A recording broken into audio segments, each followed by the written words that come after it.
Good morning, everybody, and welcome back to Go Native Farms. I wanted to do an update and show you guys how the crops are doing and talk to you a little bit about what is going on here at Go Native Farms.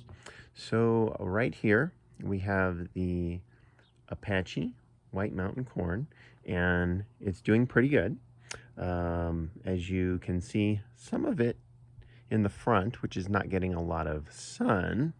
That corn is not doing quite as well as the corn that was in the back row. And most corn are putting on ears and developing. And we'll take a look on the outside. I have a couple that are opened up. It's really beautiful corn. So we'll take a look at that. But most of the corn is developing here. We're going to get a lot of good seed. And one of the things that I noticed on this plot of the Apache corn, I got a decent amount of rust in here.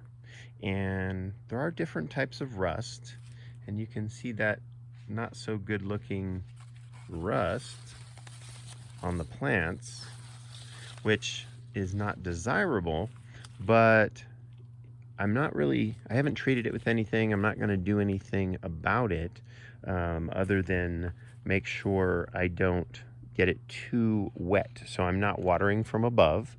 I water from below, but rust could proliferate in a more moist environment. And the corn in this plot did get a lot of rust. So I probably will not use the corn here for my seed corn for the following years. But I wasn't completely sure why the rust developed in here. So I was kind of thinking about it, and I thought possibly the soil conditions were a little bit different. Possibly it was a little more moist over here. I'm not 100% certain, but it did occur. I've had rust in the past on some different corn that I grew, which was a Navajo blue corn and white corn. And it's something you have to contend with. I don't use any chemicals or try to treat it. And as you can see here, the corn is developing nicely. That is a beautiful ear, which has multicolor, and it has chin mark in there as well. And it's not quite finished yet. We're going to leave it on the plant. We are at October the 3rd, and it is starting to get cold, but it has not frozen yet. And as you can see, there's a decent amount of corn on a lot of the plants, and it's doing pretty good. And I'll back up a little bit. You can see there was a decent amount of shelter here, and as a result, when we got our really high windstorms, yesterday being one of them, the corn did pretty good over here. But then when we look at this other plot of White Mountain Apache corn, all the leaves are like gone. They were getting ripped off in the really high winds. And as you can see, they're blown over. And it's kind of a teaching and learning lesson. So when I see this happen, it tells me a couple things that I have to look at. And one, this corn's really tall. Some of it's 7, maybe 8 feet tall. And I think the taller the corn is, the more likely it is to blow over, and the more likely it is to get wind whipped, perhaps. So when we plant in the field behind this Apache corn next year, I might have to put in some wind breaks to hopefully ease the abuse of wind, and hopefully save my corn a little bit. And as you can tell, there's a lot of nice ears that have developed on the corn. And we do have one more over here, which this one actually got worms, and I pulled it back, and then I removed the worms on there. And it is very common for corn to get worms if you do not spray them with BT, or obviously we don't use GMOs, but some of the GMOs have the BT in the corn, which I really don't like, and I don't grow. So it is possible for you to get worms. One of the things I noticed, and hopefully we can get a glimpse of this really beautiful yellow bird in the background there. If it's not American goldfinch, I don't know what it is, but he's flying around there. But anyways, got a little distracted. Back to the corn.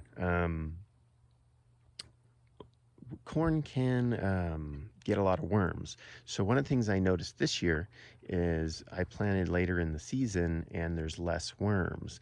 So I have been told by other farmers, when you plant later in the season and it's a little colder, you kind of miss the influx of worms. Check out that little bird right there. He's a little bit shy, but we did miss the worms, and only saw one worm out here so far, and I pulled that one out, and corn's doing pretty good. I'm trying to catch a glimpse of that little bird. Look how gorgeous he is. I don't know what he is. I'm not sure. Maybe like a tit or something, or a finch or something like that, but not an American goldfinch. Those are gorgeous as well, but we do have some really nice wildlife out here, and that is the Apache corn, and we'll kind of check out what's going on over here. This area that has the sprinkler on it, we're laying down some manure, and this is the plan is to have this be a big section of garden next year, so we have to till in the manure for the first year, and then after that it's going to be no till, and we will just add the amendments to the top of the soil and do our permaculture over here. We do have our chickens, which are still doing well. No eggs yet because they're still kind of young, but those I am Samani are quite a beautiful bird. See if they'll come out and say hi. And we also have some black Sumatras in the other pen, and I think the black Sumatras have a more green iridescent color, but these are a really nice bird. When they first came to America, I heard rumors of people paying $5,000 a pair for them because they're all black, including their meat, and their eggs are not black. But anyways, a quick update on the I am Samani. And then over here we have some beautiful Mexican heritage corn, and it got wind blown as well, and a lot of it got knocked over, but you can see it didn't lose its leaves, which is interesting because I guess every corn has a different tolerance to the wind, and perhaps the wind was slightly less severe here, but they did get knocked over. And we are getting some ears on this beautiful Mexican purple conico. It is a gorgeous corn, and there's some ears back there. I'm not sure these will finish before the freeze, but we're kind of gonna play it by ear, and had to plant late, so if you plant late you may not get your corn to finish. And that is let's see, still has a little bit of pollen on there, but that's where we're at with the Mexican heritage corn. Back over here we can take a quick look at the turkeys and chickens, which have grown a lot, and these guys are doing all right, pretty big.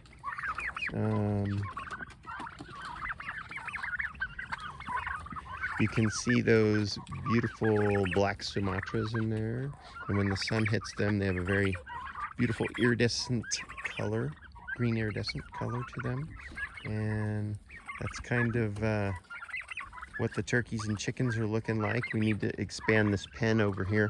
We'll be working on this Saturday, and this pen over here is going to be extended another 24 feet long and 24 feet wide. Basically, it will be 3 to 6 pens where I can separate them at a different time for maybe like breeding, where I don't want them to crossbreed. So And then we're going to plant some pasture in there also. So that's the turkeys. They're doing good. And then we'll take a look over here. We will walk to the Hopi blue corn. We have some of that. A few, maybe 50 yards away or so. And the wind has been ridiculous out here lately. And I'm surprised it's not windy this morning. But you can see it did definitely damage the Apache corn in one of the plots. But we'll take a look at the Hopi corn, and we will see what's going on with the Hopi corn. Some of it was planted close to the house, so the stuff that was planted close to the house doesn't look the greatest. The soil's not too good over here, but it does have some corn cobs coming on, and we'll probably do so-so with these guys. Just threw them in there as kind of an experiment to see what it was like, and we'll get some corn out of there. And I'm going to take one more walk over here to another plot of Hopi blue, and this Hopi blue over here does have a bunch of cobs on there, and it will probably be eating this corn. I'm not sure if it will completely finish out to be seed corn, but that is what it's looking like right now. And when we get in there and look, there are a good amount of ears that are on there. Let's see. So over here you can kind of see, the ears a little bit better. Some in there. We got some in here, and we'll kind of see how it goes. Wanted to get the corn planted, even though we were late in the season when we moved in, just to see how it would do, and it did okay, but it definitely needs some amendments in our soil here, is my opinion, and it's kind of a learning experience, so I can figure out what I need to do for the future with my corn planting. And that's why we have manure on the other side, which we are incorporating into the soil. And once again, we do everything organic here, so that is the plan. That's what the garden is looking like, and hopefully you guys enjoyed this little video, and hopefully it teaches you a few things about growing corn and chickens and turkeys and all that stuff. And I hope you guys have a great day, and remember to get out there and go native and grow native.